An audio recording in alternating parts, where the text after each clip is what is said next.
Welcome back to the Future Self podcast. Welcome to season 4, episode 13. An episode I have been so excited to record all week. And I know after tuning in, listening and watching, you guys will realize and understand why. Today's guest is an absolute fucking inspiring human, created a great business that he operates, living out of Bali, coaching humans, changing lives, and making a big impact. So, George Armstrong, welcome. Thank you, brother. Everyone who tunes in, 10 rapid fire questions. So, let's begin with it. Number 1, one thing you are grateful for. Healthy. Being healthy. Number 2, if you had to choose one, weights or cardio. Cardio. Number 3, one thing you are proud of. Myself. Number 4, single hardest fitness piece you've ever done. Mikos triangle. What's that? It's every minute of the minute. You got the rower, assault bike, ski erg. For 40 minutes, you pick a certain amount of calories each station, and you just repeat that cycle. For how long? 40 minutes. So it's 3 minutes on, 3 minutes on, 1 minute off, but it's just a hard piece. It's a long haul cardio. EMOMs are one of those things that they start out for the most part easy and you're relatively You can make chill. it easy. It's how hard you want to make it. Of course, and then I feel like myself, it starts to creep up, and then what started out relatively easy, by the end, you're just mind blown. Like, how am I keeping up with this right now? Especially in windless, 30-degree heat. Yes, yeah. Number 5, are you proud of yourself? Yeah. Number 6, what's better for progress, more tracking or less tracking? More tracking. Number 7, who inspires you?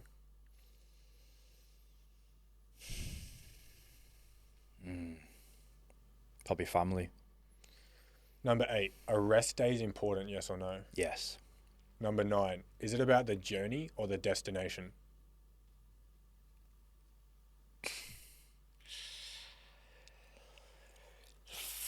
It's a difficult question. I'd say both. Number 10, what's more impactful, saying affirmations in the mirror or doing the fucking work? Doing the work. Love it. I want to give the stage to you for a little bit. I just want you to take us back to where things started for you. I read a post caption. It was a transformation of you back then to you now, and the caption was broke, skinny, white boy to now. Take us back a little bit. Who are you? What's your story? Why do you do what you do? Started off probably 14, training in my garage, from a very sporty background. Lifted weights. Dad bought me my first set of dumbbells in the garage. I was a skinny kid, failed to make it as a football player. They told me I wasn't strong enough, wasn't big enough. So then I went down the gym route, got strong, got jacked, probably got too jacked, ended up getting injured, quit football, and then competed in bodybuilding. So built a physique, very solid physique at 17, and then won Mr. United Kingdom, some decent high-level shows. Then I got injured again just before I competed in Mr. Worlds. Wow. And then that's when you saw me in that picture. I lost all the weight again. So I've gone from skinny, jacked, skinny, and then now jacked again. So I've experienced the full cycle of ups and downs with your physique. Was injured for like 3 or 4 years, really bad. Couldn't essentially train. Had to do a lot of deep inner work on myself. Went traveling. Went to Bali, Southeast Asia, did the full shebang for 6 months. And then essentially I said, you know what, when I come back, I'm going to go all in on this fitness. And got fully booked in person, and then went online, got fully booked again, and then we're here. In such a short period. No, as in like trying to get the story out as fast as possible to you. Of course. The experience of up and down, it's something I think is relatively universal, and we're in the coaching industry. We see it. That's a lot of the time for me, at least, is why people come to me, because they're over that yo-yo, that push and pull, that up and down. Yep. It seems for the past however long, whether it's months or years, you've been relatively consistent in your forwards moving growth. What was it for you that stopped the cycles of up and down to now just it being a relatively smooth, consistent running forwards of progress? It's just working on yourself more. I think over time you become better at, when you fall down, you get back up a lot quicker and you don't dread. You know that failure, falling over, is all part of the journey. I say, like, fail forward faster. So essentially back in the day, I'd lose sight for maybe a couple of weeks and I'd fall out of shape a little bit, or I'd start drinking, partying, and that'd take a while to get back on track. But now it doesn't really happen anymore. Why not? Just because I've built up the habits and the skills to get back on track as fast as possible, and I can deal with higher levels of pressure, essentially. You said before that you did a stint of deep inner work. It's really hard to answer that question, and I can say that from my own doing, but for someone who's starting on that journey, or they hear those words all the time but they don't understand it, like, what does the deep inner work look like? What does it entail? What choices were you choosing? It's just truth, I think. It's just being truthful, looking at yourself in the mirror and think, okay, so I'm happy with where I'm at right now. If not, what do I need to change? And then from there, start ticking the boxes. But like, the inner work is constant. It's forever. It's never going to change. It's an ongoing thing that I'm doing on a habitual basis. Of course, I'm going to go through stints where it's going to be a lot more difficult and a lot harder. Whether I'm going through something in my personal life, something dramatic happens. But it's a habit, isn't it? It's the studying, the self-reflecting, the journaling, the breath work, the meditation. It's all of that combined. I think it's a self-practice. One of the hardest things for me initially was taking ownership. Like, no one wants to be the reason your life is shit, and it is so much easier to finger point and blame for you being where you're at and what you're experiencing. But the double-edged sword with not wanting to take ownership, I feel like you stay in a experience of life that just is not aligned to what you want it to be or what you know it could be. It's hard to take ownership initially, but then things end up being so much easier and so much better. I asked the joking question before in a light way of saying affirmations in the mirror. Like, what do you think the most impactful self-development and self-growth tools are compared to the ones that aren't? I'd say I like to study the best philosophers to ever walk the planet. That's what I do. I research who have made the biggest impact, and essentially I'll study them and I'll learn from them, the tools they used, the mindset they had. Been doing that probably since I was 17, essentially. And I go through cycles of just different types of people, and I won't have any massive restrictions on who I'm learning off. I'll just go with the flow. I'll listen to an audio book, and all of a sudden in the audio book it'll say, oh, this is a great book to read, and then I'll go off on a different path. And sometimes I'm like, oh, all right, I'm not interested in that anymore. Let's realign. What do I truly need at this moment? Usually it's leadership a lot of the time, because I'm a business owner, and it's probably the most important thing to study, I would say. Leadership, communication, sales, things like that. I'm constantly studying on a daily basis. I have been experiencing, maybe over the last 18 months, a very similar route of listening to a lot of podcasting and reading a lot of books. And one thing I've been realizing, which is quite special for me, and I'd love to know if you've had that experience, you do certain things, think certain thoughts, or you have your own systems, and then you read a self-development book that confirms that is an actual system. So I've had mindsets before. I quoted this in the last episode. I listened to the book Essentialism, which is just about reducing everything to what's essential, learning to say no. And these are all things I didn't know were things, but started doing them myself and started implementing them on a day-to-day basis. And then I listened to something and it's like, holy fuck, that is actually a thing, or that's been around, or it's a known, like a known practice. Do you have that? Or like when you're learning things, is it always about something new, or sometimes is it learning something you do know and just really solidifying it is a thing? I think a lot of the time it's the one thing, like you've said, that's actually going to move the needle forward, and staying at that, because there's so many distractions and shiny object syndromes that you can just get overwhelmed with looking on social media. Oh, they're doing well at that thing. Let's try that. So restraining yourself from that, the instant gratification, just pulling away and just focusing on what is actually going to move the needle the most and the best bang for your buck. What's the next best chess move is really important. So I do the removal process. Anything at the moment that's distracting me in the way, let's just remove things. People are thinking, let's add things. You know what I'm saying? So like for these guys who have got the crazy morning routines, a lot of the time it's overwhelming. You don't need to be doing all that for an hour first thing, potentially anyway. You just wake up, get a coffee and get working. I think people just look and observe and copy what everyone else is doing. I think that's the right thing, to wake up at 4 a.m. and do this biohacking routine. But unless you're at that stage and you can do that and that actually helps you flourish, then I would just stick to the basics and just grind and work hard. That's what essentialism is. So what you just expressed, the idea of subtracting, not adding. You mentioned before shiny object syndrome, same thing as the woman in the red dress.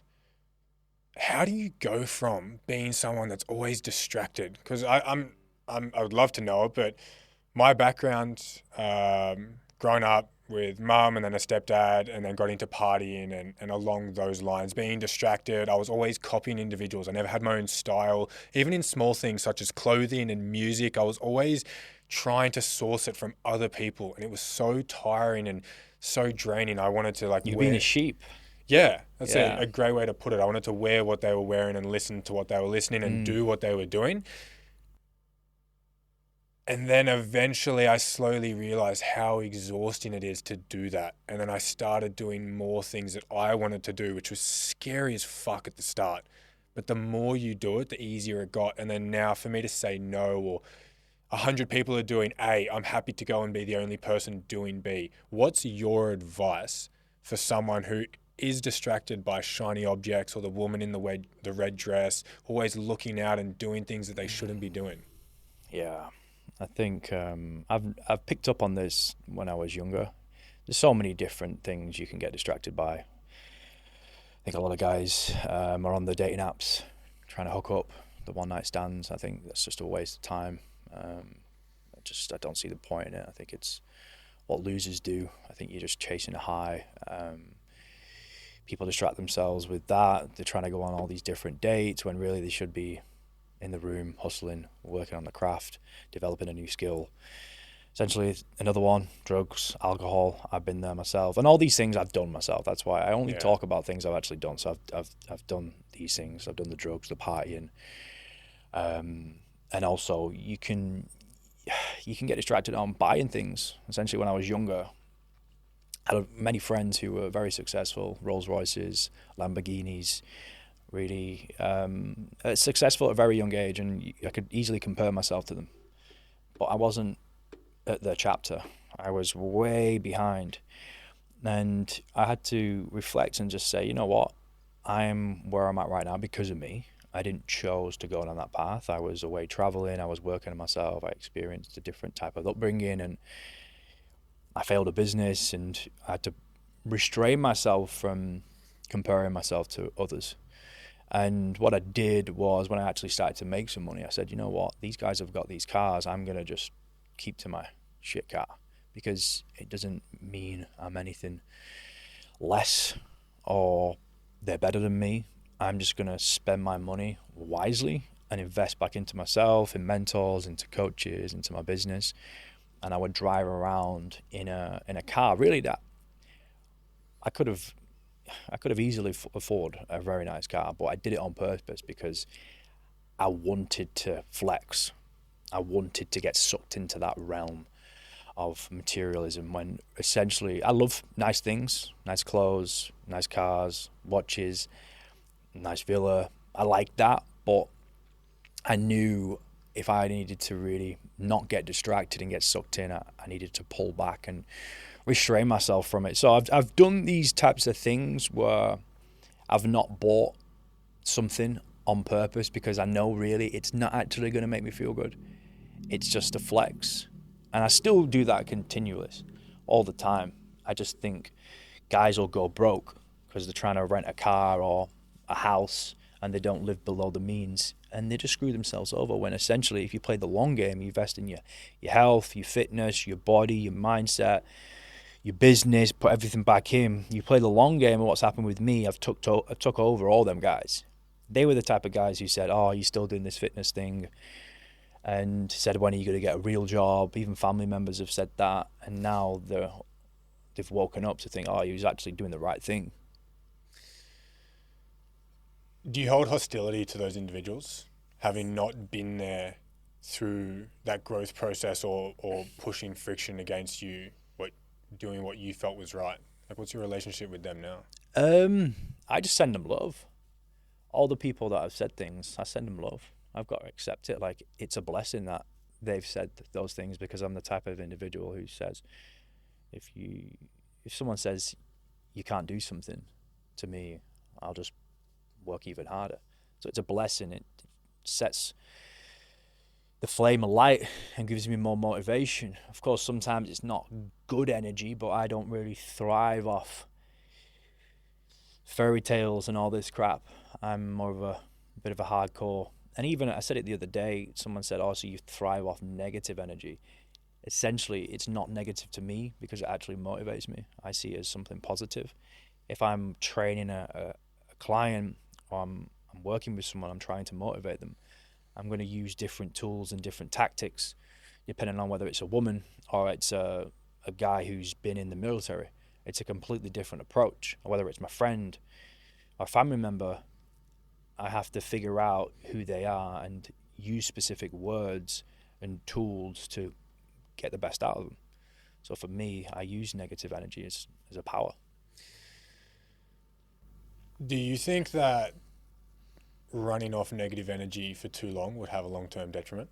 Yeah, I've thought about this for a while, and I'll go through phases of just laughing about it and smiling about it. But then when something will trigger me, and when it triggers me, I'm like, okay, sweet. Or something will happen in my life. I'll go through a stint of 6 months. I'm more relaxed. I'm more centered, and all of a sudden something bad will happen, and I'm hyped up again, and I'm going even harder. It is such an interesting concept because, yeah, I love how you said it's negatively viewed amongst other people, but not you. You use it for something good. And like off camera, what we were talking about before this episode started, I felt like that black sheep amongst where I was, because of the negativity pushed against doing things differently. But it's always come from a good place inside of knowing this is the right thing to do, or worst case, if it doesn't end up working out the way I want it to, at least I know I did the right things of following what I wanted, what felt aligned to me, what felt right for me to be doing. It seems like you have a high regard of high self-respect and you really back yourself. What have been the monumental moments of really solidifying on trusting yourself, if you can recall on them? I think it was hard for a while to trust myself. I wasn't in control. I was still very successful financially. I could travel the world, buy nice things, looked after my family, paid for their rent, things like that.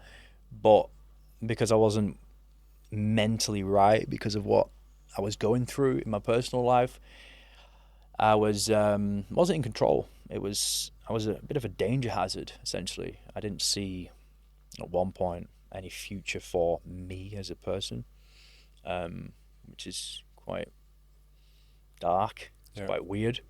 So, I'm going off topic here a little bit.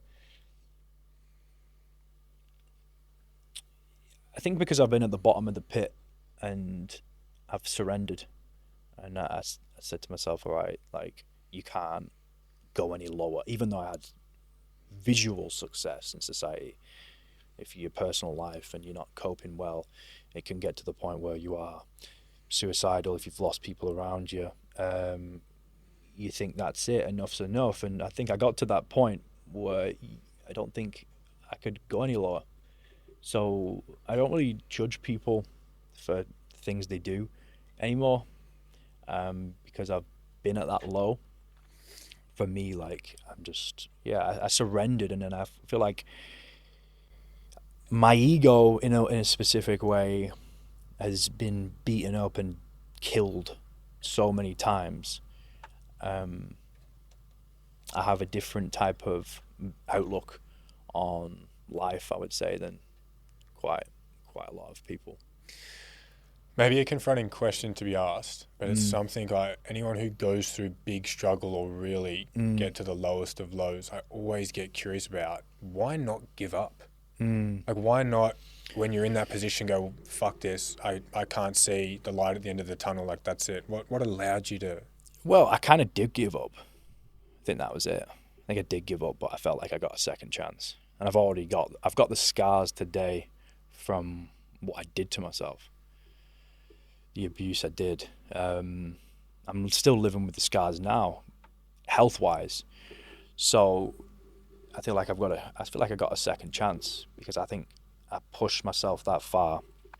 I knew if I did this specific act, there was going to be potentially no return, but I'm still here.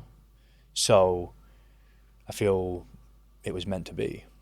And I had a conversation with one of my younger brother's therapists after he died. And this is another thing that woke me up. I said, just help me out, like, give me something that's going to inspire me to keep going. And she said, well, I'll tell you, I had a guy who died, and then his brother killed himself like a month later. And it just sank in. I thought, wow, I can't do that to my family. I can't do that to my mom. And then a few things have happened from then that actually made me realize and shook me up a little bit. I felt like I was very selfish. And it's a difficult act, isn't it? Suicide. To think, is it a selfish act? And I've pondered on it for many hours, days, potentially. But I think because I got to that point and I kind of did something that pushed that boundary, now I'm still here. I see it as a blessing, you know what I mean? Wow. Yeah. And even with the mindset I've got and how strong I am, if something grabs hold of you, it'll bring down the strongest people. Fuck, man, you just gave me goosebumps from my fucking head completely below. I don't know how comfortable you are to talk about that topic. No, I'm very comfortable. I always talk about it because it helps me. Well, I feel like I'm thinking of so many of my listeners, regular listeners that have been in that position or are in that position now. How do you, I'm not trying to put onto you like methods honestly. And steps, right? But how did you pull yourself out of that? You said you took a course of action that you still have the scars for now. If you're wanting to share that, go for it. But how do you then resurrect or move forwards from a second chance like that? Well, for me, it's fitness. Fitness is the key. It's the gateway drug to success, like the habits, the rituals, the disciplines, training in the gym. That's why I train so hard, because I've got those scars. I've still got those demons over me, that I need the breath work, I need the ice baths, I need the sauna, I need the healthy nutrition, I need the positive environment. Like, being out in the open for me is essential. Your environment's very, very key for your mental health. And I learned from what he went through, and all the, like, I put a post up yesterday, I put into ChatGPT, if you were the devil, how would you stop me from being successful? Yeah. And the things that were on there, I could relate with my little brother. For the times when he was down and in the dumps and at his lowest, he wasn't in the gym, he wasn't eating right, he was eating shitload of sugar, he was always in dark rooms, the blinds were closed. And it's because I've been through it. I know how to get yourself out of that. if you've been through something, you're the best person to help someone else who's going through that as well. And that's what we do with coaching, isn't it? So essentially, I have to eat well, I have to wake up early, do the ice baths, do the sauna, do the breath work, stay in tip-top shape, because that allows me to stay centered and aligned. And if I don't, if I'm stressed out and if I have this overwhelm and I don't do the breath work and I don't hit the gym, it's a slippery slope. Back in the day, I would let things slide, and I would somewhat feel like I didn't deserve to feel happy. You know what I mean? I hated myself, and I would let it continue. I would let myself go down a dark path because I didn't think I was worthy of it. The happiness, because I was never happy, because I was always having this dread of worry for 10 years or so of suicide, of death. And it was just a habit, a pattern, that removing myself out of that pattern took many years to get out of it. It was ingrained, the grooves were so deep. I would do well, I'd slip back in. They were so deep compared to the good grooves. The dark path was so low. It's just easy to go down. It's like if you're on a trail, you always go down the deepest path. It's easier because you'll slip into it. So I see it as that. So the fitness is the gateway drug to success, and that's what I teach the guys and the team. The healthy food, the good nutrition, breath work, getting out in the open, fresh air, sunlight, all this is the key. We all know this. We all know what is going to help us stay on track. What's your opinion and thoughts of yourself now in self-reflection? I'm proud of myself. Yeah, I'm really proud of myself. I don't need anyone to tell me that I'm doing well. I don't need it. It doesn't make me feel good. Like, of course, it's nice when people are like, oh, I've seen you help these, or even clients like, I appreciate George. They tell me this amazing story of what they've been through, this huge journey, this weight loss, this mental transformation. But for me, it's just looking at myself in the mirror and waking up in the morning, just thinking, yeah, you know what, you're a good guy. You're helping a lot of people. That's it. That's what makes me feel good. I don't need anyone's validation at all. If not, I don't like it. If someone gives me a compliment, I'm like, sweet, cheers, thank you. It's not internal, is it? Like, you got these guys who are an amazing specimen, good looking, handsome, but they've been born with that a lot of the time. That's not essentially going to make them feel good. It's just, you're scratching on the surface there. We need to go deeper. So we spoke, I mentioned about why I do the podcast and why I like it. Learning people's stories, relating to it, connecting to it. The last 3 years of my life, I've seen more achievement than any other period in my life, condensed in that period of time, because that's where I've put in the most work, made the most choices, walked through the best path for myself. And I agree wholeheartedly on, I don't like hearing I'm proud from other people. And in a non-negative way, it feels a weird sense of hollow. When someone says I'm proud of you, it is this very weird feeling, not rejection inside where it's like, oh, whatever. It just doesn't hit. And I actually don't know what that is. I don't know if that stemmed from my biggest role model not being here and other people's words not holding as much value. But hearing I'm proud of you, whether it's in my coaching or, when I made investments for myself or big achievements, it doesn't hit from anyone. In a weird sense, like I operated for so long out of self-hatred too. So hearing I'm proud of you from someone meant nothing to me, but I also was never proud of myself. I've always had this feeling of expectation. There's sometimes when I see couples post on Instagram, they just bought a house together. It makes me so happy for them. And I wish I could do that.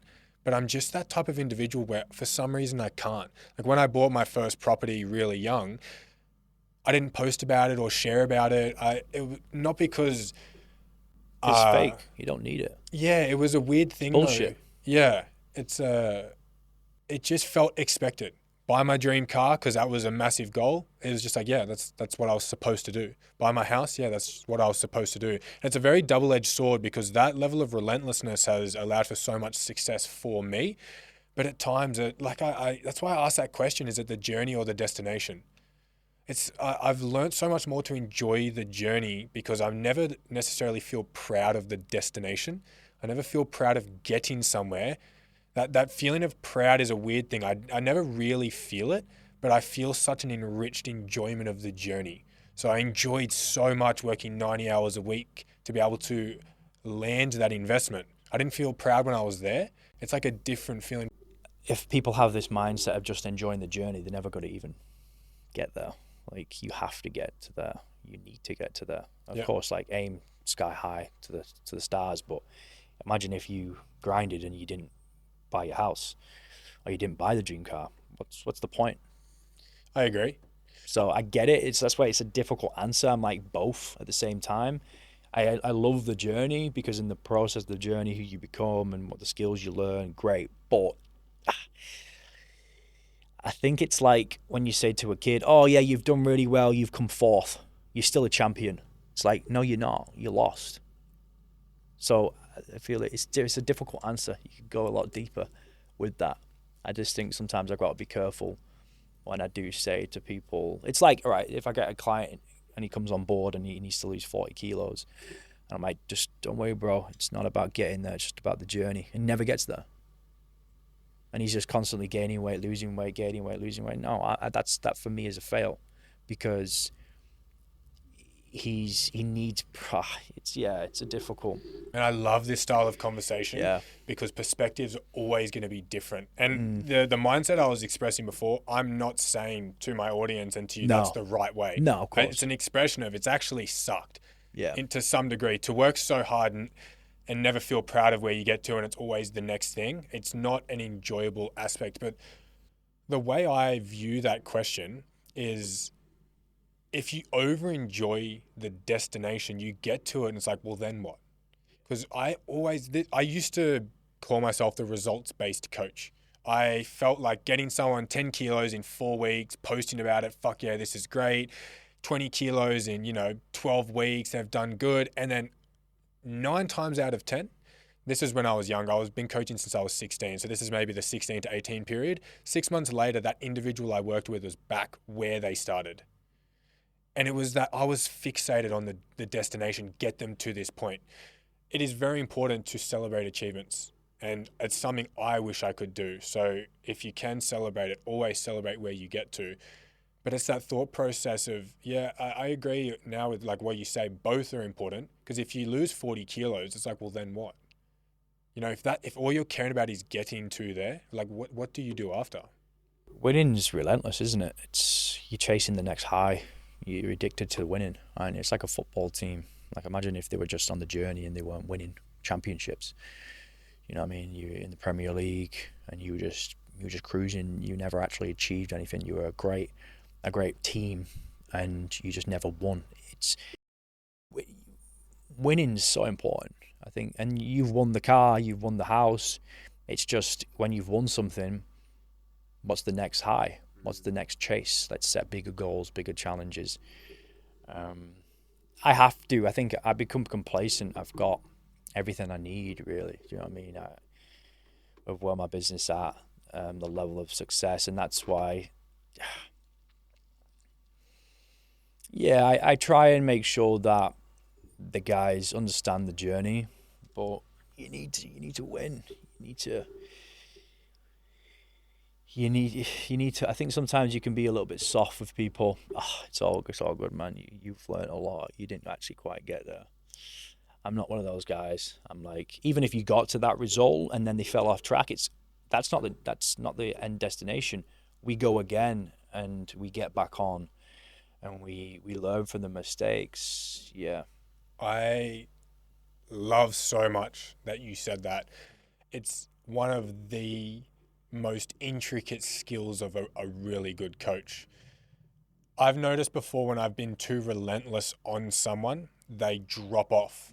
The person B drops off. The person A thrives and they kill it and they 100% make magic from that mindset. But not everyone's like that. And I feel like when I've been too hard on individuals, they then fall off and I can't do it.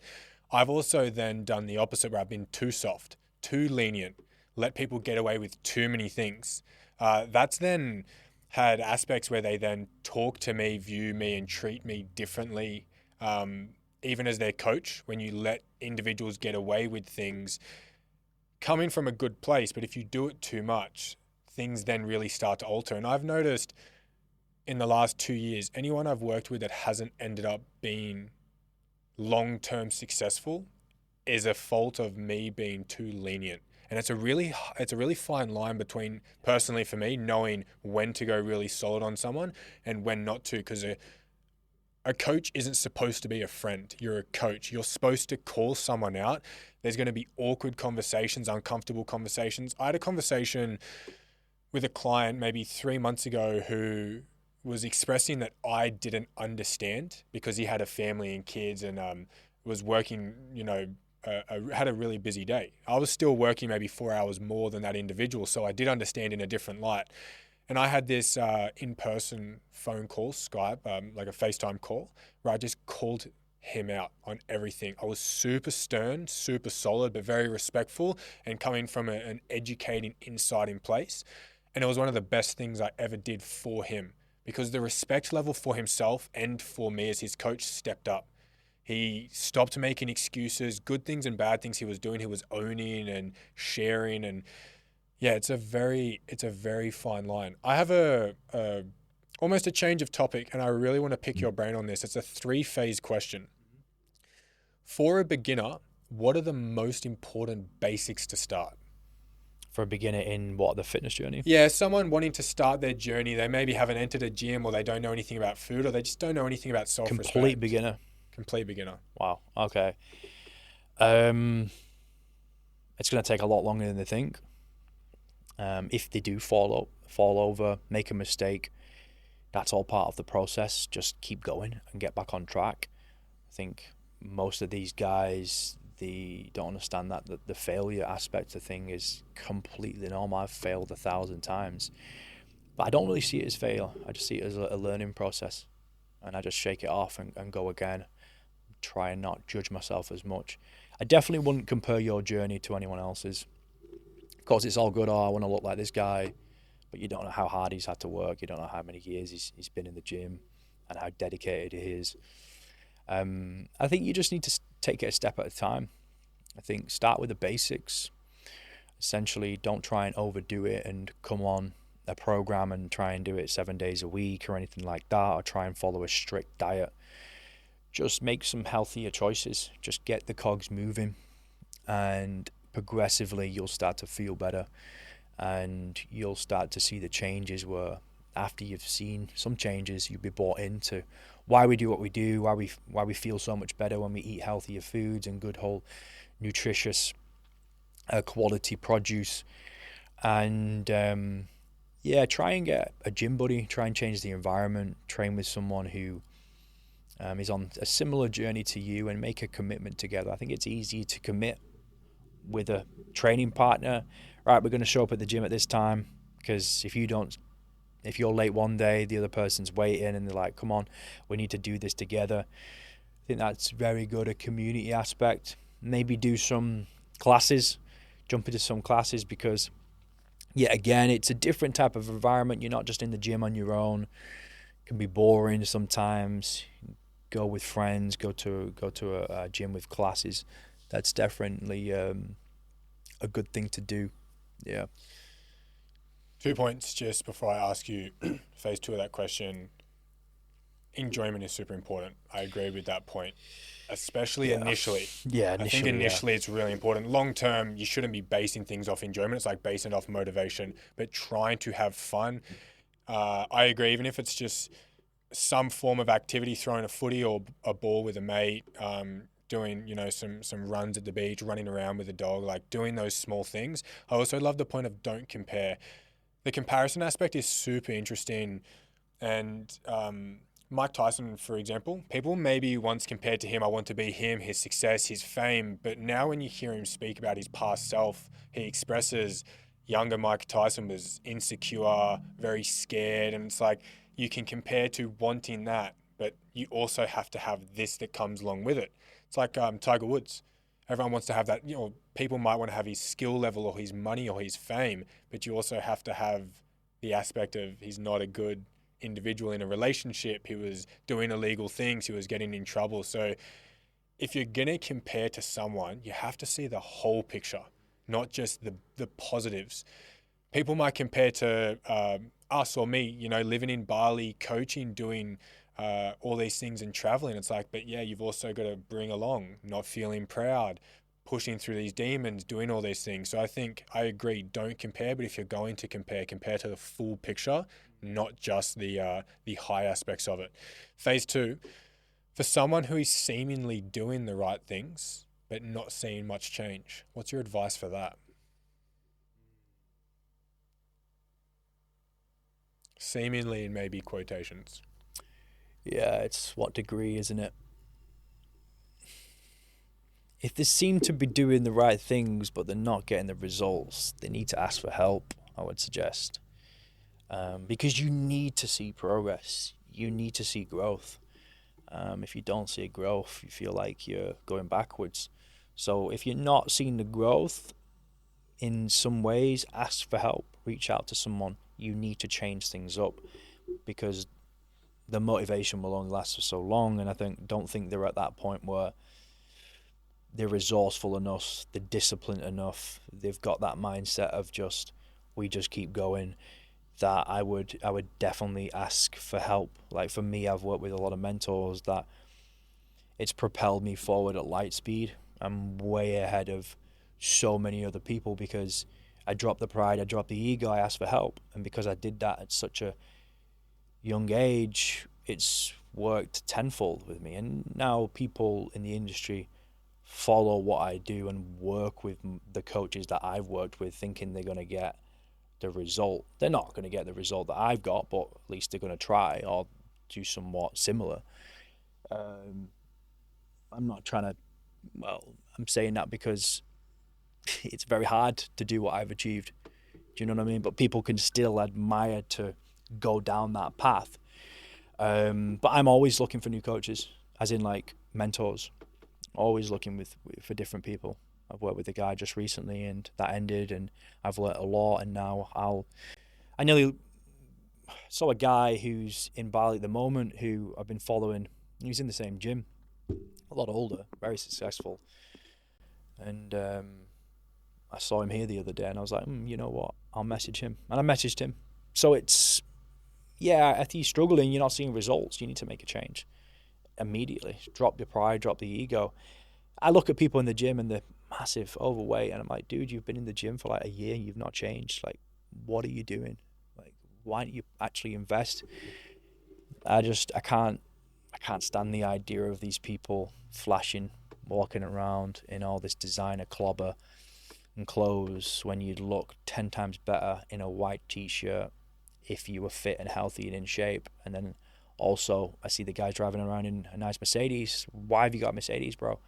You should look after your body first, and you won't need to drive the Mercedes.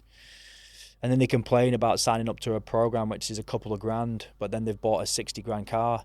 I call these people out. It's so bad. If you get on a call with me and I start asking you questions, they won't like it, mate. But I'm not there to be liked. Like, again, I'm not there to be their friend. And people, they look at the type of content I do a lot of the time, and it's very full on.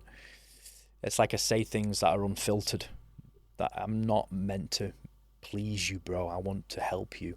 And that's going to come at a price. You don't respect people who are snowflake coaches. You respect people like myself who tell it how it is. And you think, oh, shit, that hurts. What am I going to do? They go one way or the other. They go, oh, you know what? He is right. Or they go, oh, you know what? Fuck George. He's a prick. No, I'm not a prick, mate. I just have your best interests at heart. That family members around you, friends, colleagues, don't actually want the best for you. Sorry, I went off on a bit of a tangent then. No, love it. Anti-echo chamber. Yeah. That's what I feel like. Yeah. A great coach is an anti-echo chamber. Yeah. It's interesting. I looked at your Instagram and fucking loved it. But that's, I guess, the inner work I've done to thrive off what you're posting. Because things at face value are very important to me. I'll have conversations with my mum where we'll talk about hypotheticals, and I'll always just, but before she's even done expressing it, call it out and be like, I don't have the brain power for a hypothetical. Like, let's just talk what it actually is. Truths. Yeah, truths, honesties, and straight ups. Yeah. That is super, super important. My way to recap for that intermediate would be learn to be real with yourself.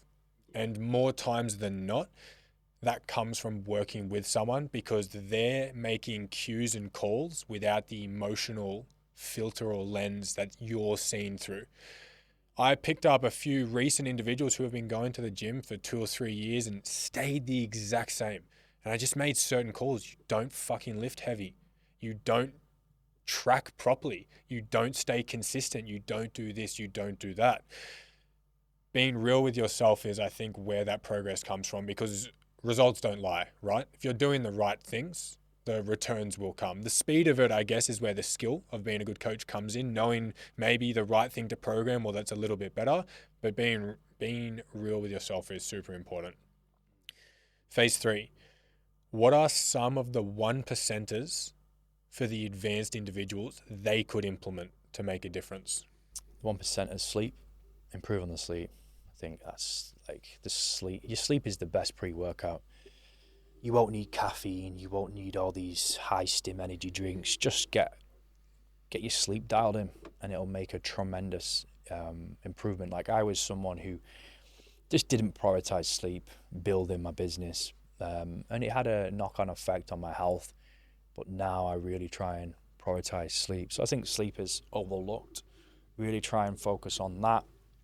Also, another good one is breath work. I think breath work has been life-changing for me. It's just 15, 20 minutes and it'll change your state. It'll probably change your state, I think, like no other thing in such a short period of time. It's just boom, wow, I'm out of a negative mindset straight away. I just like, wow, that's amazing. So if you feel yourself getting overwhelmed, if you feel yourself having to have a difficult conversation with someone, pull yourself out of it for 20 minutes, take a break, do some breath work, come back, and you'll have a completely different perspective.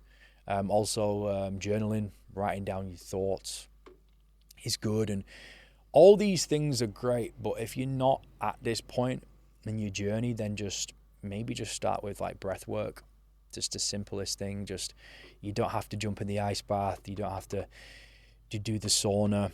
And just start with maybe training, eating healthy, and breath work. But you did say advanced, so let's recap. Supplements, yeah, getting your blood work done.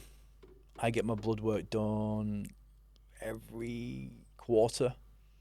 If you really want to be advanced, learn what your body actually needs.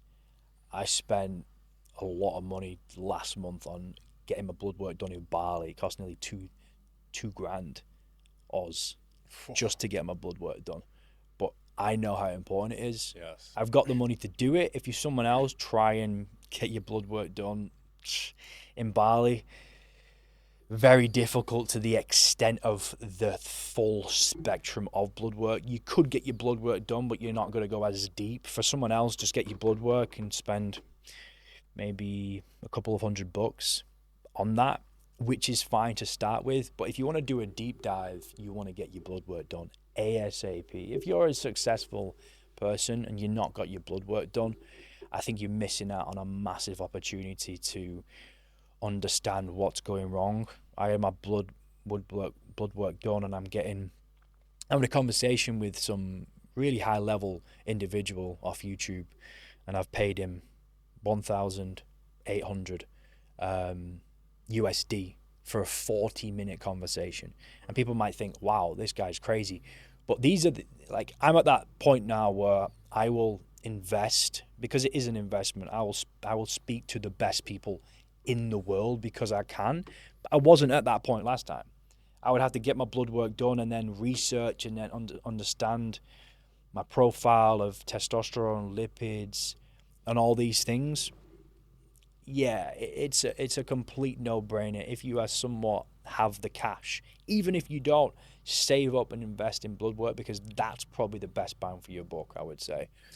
Yeah. What's your opinion on things such as 8 sleep, eye mask, mouth taping, nose taping?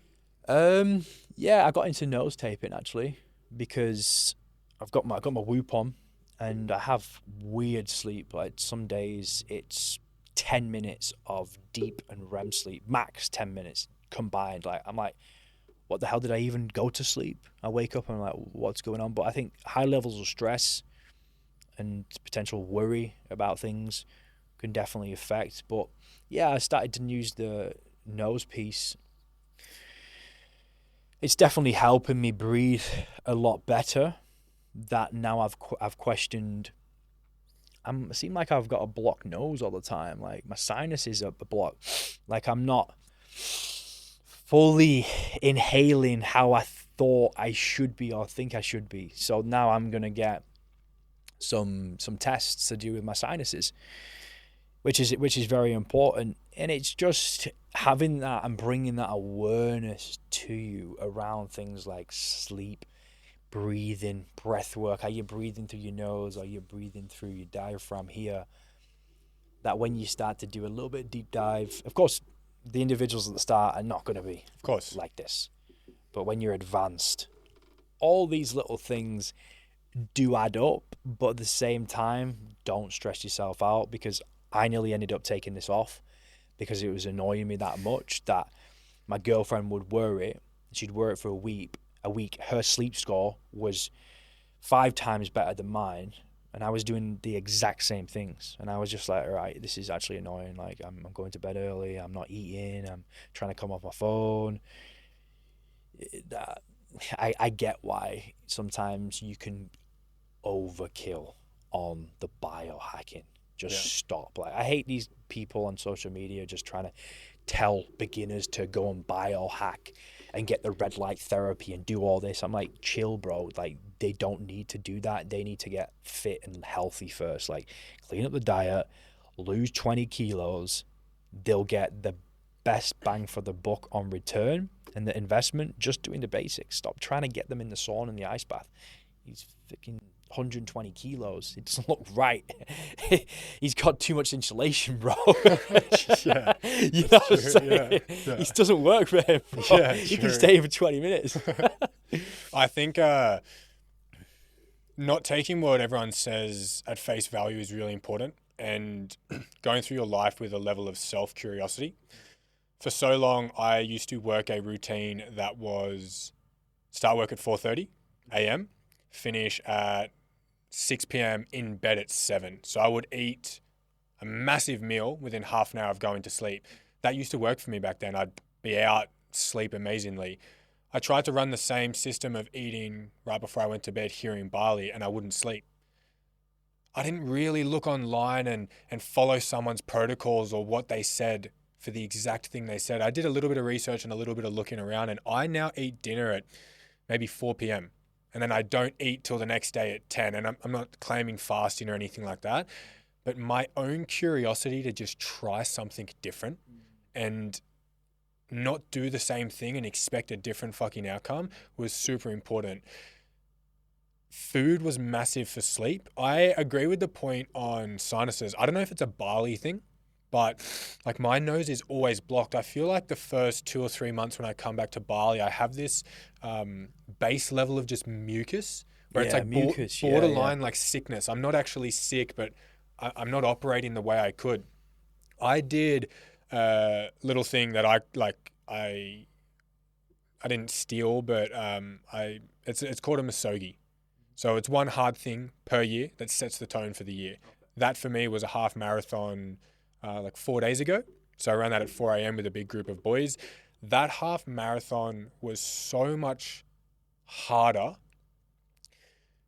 purely being here than the first one. So obviously I pushed a bit harder. I've only done 2. Pushed a bit harder than the first one, beat the time. But that mucus and that heat and that level of breathing was massively impactful on the end result. I have this great thing here, and I want your opinion on it. You can have 1,000 problems in life until you have a health problem. Then and only then will you have one problem. Yeah. I think about this a lot. I mention it quite a lot in my my marketing. because majority of my clients are American. 70% are all American, and they're excessively overweight, and they have to pay for healthcare. We don't have to in the UK. So people will easily sign up from America just because they know it's very important.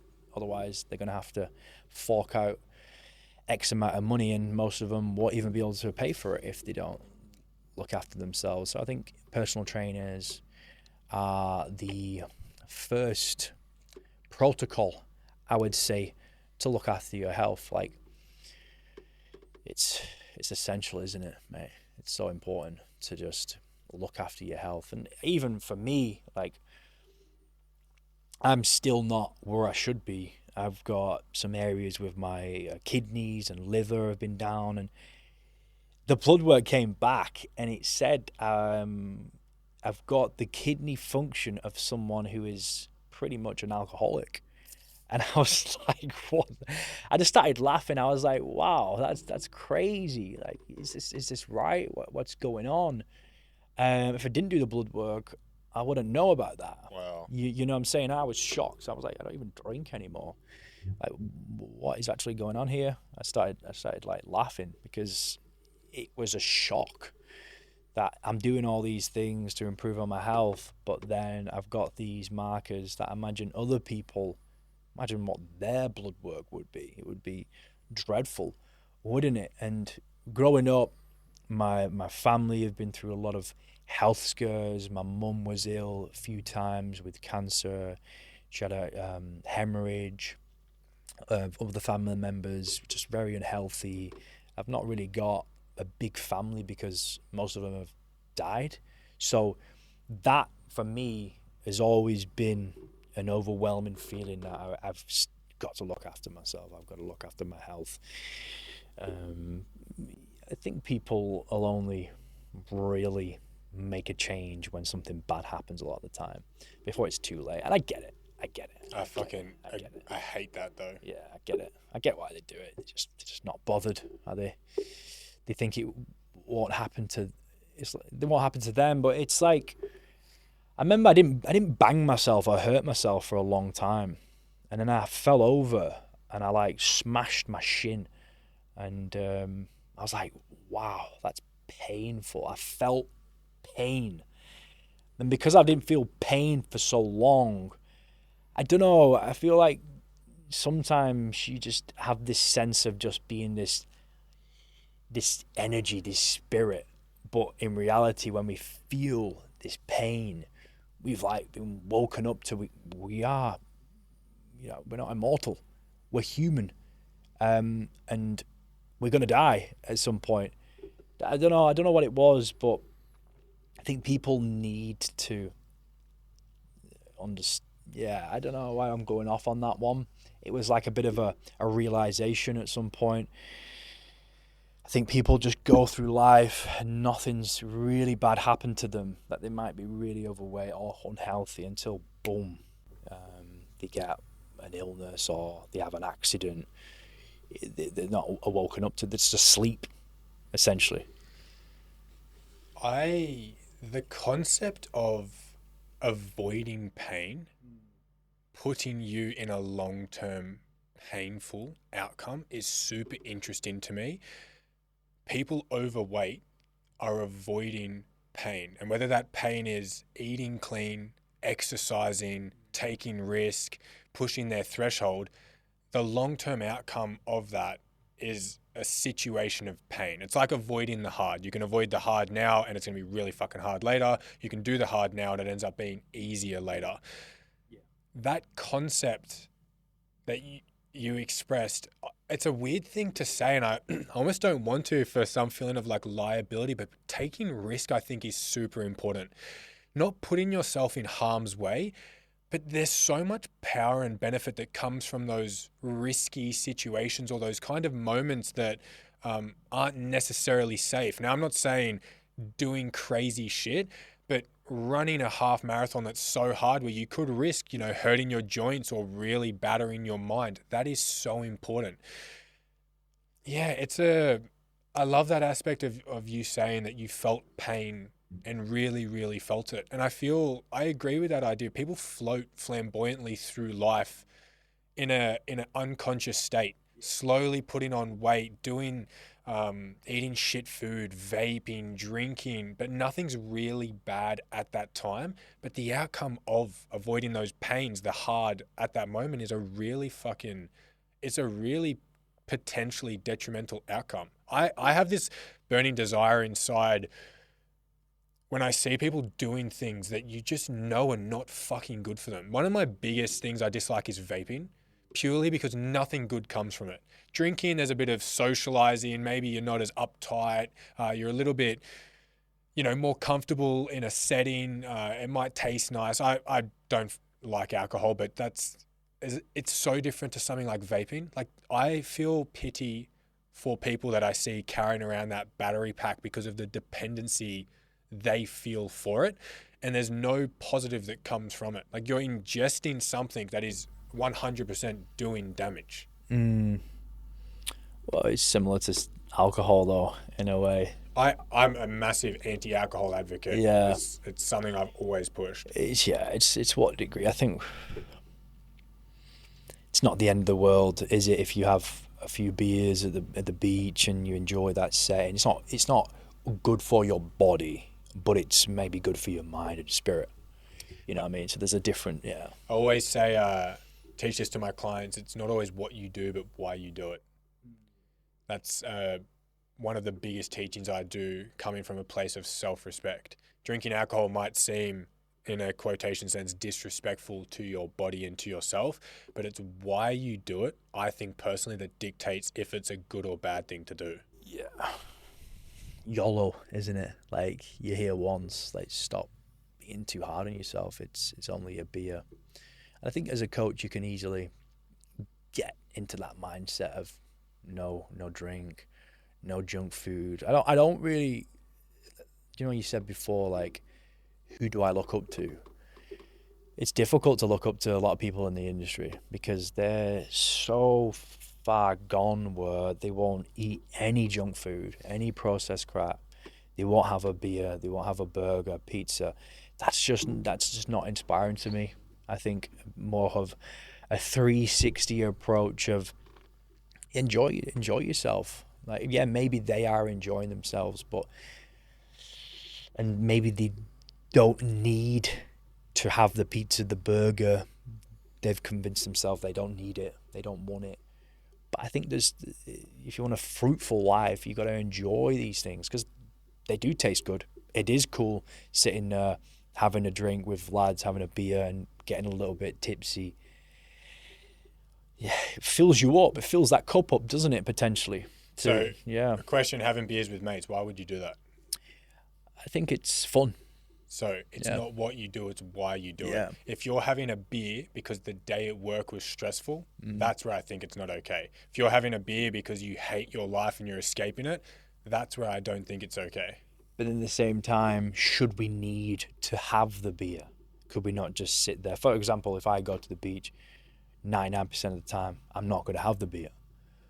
But then I'm not going to judge myself if I do want the beer. But should we have to have or need the beer? No. I agree, and that's why I'm at that point again. It's not what you do; it's why you're doing it. So if you feel that need to have it because today was a shit day, that is so different from I've had actually a really good day. I'm going to have a beer with a mate and watch the sunset. So I feel, it's a perspective I think is important from my eyes of why you're doing things.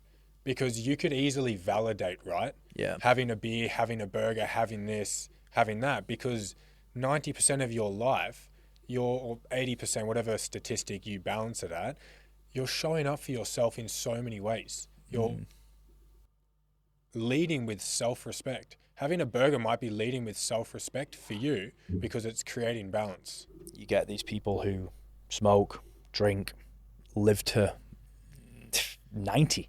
And then you get another individual who has a heart attack at 50 who's lived this disciplined life of fitness and health and not eating anything that isn't poisoning his body or had any drinks.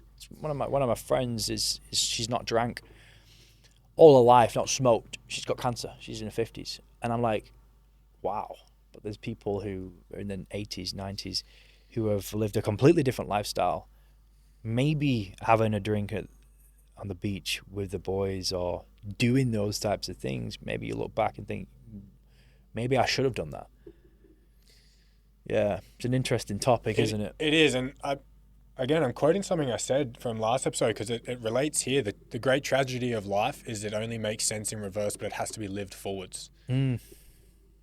I just try and lead my choices based on how I would feel if there was an outcome from it. It's not always stressing about the future, but as long as it's aligned to me and it feels right with my values, then no matter what the choice is, whether it on paper looks good or looks bad, I'll always know it was the right thing. But it is a topic that there's always going to be for and against, right? Because how would you feel then if, you were 60 and your liver failed because of the weekend occasional beers you were drinking? Like, how would that feel? Yeah, I'll tell you a story right now for the listeners. So when my brother died, I went through this like time lapse of, you know what, I'm gonna be just the most, just not even, it's not low level. I'm gonna do things that I will never ever do in my life now, and I'm gonna do it. I'm gonna think, you know what, I'm in Ibiza. I was living in Ibiza. He died. I had 2 weeks off. I abused my body for a week, okay? I was still working, and I would wake up, and I'm happy to say this because I want to give people a perspective that I'm where I am at right now, and people will look and like, he's got a great lifestyle. He lives in Bali. He can travel the world. He can fly first class. He can buy fancy cars. He can buy a lot of ridiculously expensive things. But looking back then, I woke up pretty much every single day and I would sniff cocaine. I would do it because it was like, it's kind of like I wanted to do it to myself because I wanted to feel low. You know what I mean? The low levels of what you could actually get to when something traumatic happens. And I wasn't judging myself because I was taking myself through this like mental journey of, it was like abuse and pain, but it was for my own enlightenment, like coming out. I knew I was going to come out of it at one point after like 2 weeks, but I kind of lived this different life to give myself a different perspective, and for me to come out of it and to look, you know what, I see all these people here and they do what they do, but you know, I did that because I wanted to experience it, and I knew I was never going to experience it again because I knew my brother would never judge me, and I wasn't judging myself because of the pain I was going through. I was like, you know what, fuck it, I'm this fitness guy, super successful, I'm going to do this thing because, you know what, maybe I wanted to. Maybe I just wanted to say, fuck it. I'm gonna do this thing now, and I'm not gonna look back and think you're a piece of shit or anything like that. You're actually gonna laugh and go, wow, you were jumping on meetings on coke, and now look at how successful you got. Look at this business you've got. You've got 40 employees making millions. That's you, and you've done that. So I'm telling you that story because I want people to get motivated and inspired. It's inspired. Motivation's bullshit. It's inspired because that comes from within. I want them to get inspired to look at someone like me and where I'm at, and to just think, oh wow, I've done some stupid things. I've made some bad decisions. I've said all these things. I've made mistakes. It doesn't matter. It doesn't define you. Your past doesn't define you. So I like to talk about some of my secrets, and I've got many stories of what I've done, but I like to do it on camera, and I like to even talk to my team about it because it's relatable in some way. It's relatable. I'm not squeaky clean. I'm not perfect, and you're not perfect. So stop beating yourself up. Yeah. Yeah, you're not defined by your past. You're defined by what you choose. and you can choose anything and change at any point in time. I personally think some of the best coaches are the ones that have gone through the most shit. I always ask a question, is trauma a progressor or a regressor? I think it's one of the biggest progressors. One of my biggest tools as a coach is purely just relatability. It's being able to relate to how a client feels. Their lowest to lows, drinking all the time, taking drugs, partying, having no ambition, doing all these things. I adore you sharing that vulnerability of what you just did, because that's what makes you a good coach. The ability to connect and relate. Yeah, any of the coaches that preach being perfect and guilt trip individuals that they've been perfect their whole life, it's almost a fuck you to them, because it's probably not true, but also it doesn't make you a better coach than someone who's gone through all the shit that can teach from that point. I would no doubt teach from places of knowing what it's like not to like yourself, to self-sabotage, to do all these things. It's what I do too. My mum in the past... It's your superpower. Yeah, relatability is a superpower. I've had conversations with my mum in the past where she's thrown back on me, take some of your own advice. Yeah. And I said back to her, Mum, some of the advice I give is because I know how fucking shit it feels not to follow what I just said. I don't always give advice because it's what I do. Some of the advice I give is because I know how it feels not to do it. I don't tell everyone, or I don't push for people to reduce their alcohol consumption just because I do it. I know how shit it feels to be throwing up, hugging a toilet bowl at 4 a.m, feeling like a piece of shit the next day, having no ambition, no direction. That's why I do that. I love you sharing that. It's a great point. I think this is a really important thing, especially to ask you, what do you think the responsibility is for a coach and their role and a client and their role in a progressive journey? So the roles of a coach and a client. Yeah, well, we said it before. You can't be their friend. You can't be their friend. You're there to hold them accountable, and you're there to tell them the hard truths about them understanding themselves a lot more. And if you see something that needs to be worked on, or you need to bring something up, just tell them how it is, and you need to tell them exactly what they need to hear, not what they want to hear. It's pretty much as simple as that. Yep. It's not overcomplicated. You just need to tell them what they need to hear, not what they want to hear. And you're going to have a lot of difficult conversations as a coach that you need to be comfortable with that. And if you can do that, and you truly care about them, and you care about helping people, you're going to win.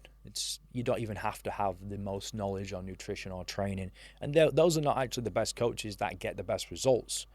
I'm someone who gets good results because I want to help people and understand people. So yeah, I'd say also it's being there for them as well at their darkest days. You know what I mean? And not even giving them advice sometimes, just listening to them. I think that's also a good thing. As a client, I would try and show your vulnerabilities and open up to them as best you can, and tell them actually the reasoning to why they want to do this, not, oh, I just want to get a six-pack. That's just BS. It's, okay, why do you want to get fit? Oh, well, because my dad's overweight and he's now dealing with health issues, and I was bullied when I was a child, and I've always been overweight, and I want to feel a sense of, I want to be proud of myself. You know what I mean? I want to be confident. I want to walk and talk and act differently. Those are the types of real things that you want to express to your coach. And I would just be open to new training methods, new diet methods, and just be a student. Just absorb all that information and ask good questions to why I'm doing this thing right now. Maybe. Into that camera there. Yeah. What is one piece of advice or a question or a thought you want my audience to have, ask, or think more often? probably say relate it back to the truths. Just ask yourself those honest questions about, are you happy right now in the position you are in? And if you're not, what are you actually going to do about it? Stop waiting. Time waits for no man. Put in the work, and just make a start. Stop feeling sorry for yourself. Stop being a victim. Yeah. That is episode 13. If you guys enjoyed the episode, please follow along, subscribe to the channel, like the episode. I will tag your socials down below. George Armstrong, thank you for the episode. Thank you, bro. Fuck yeah. Appreciate that, man.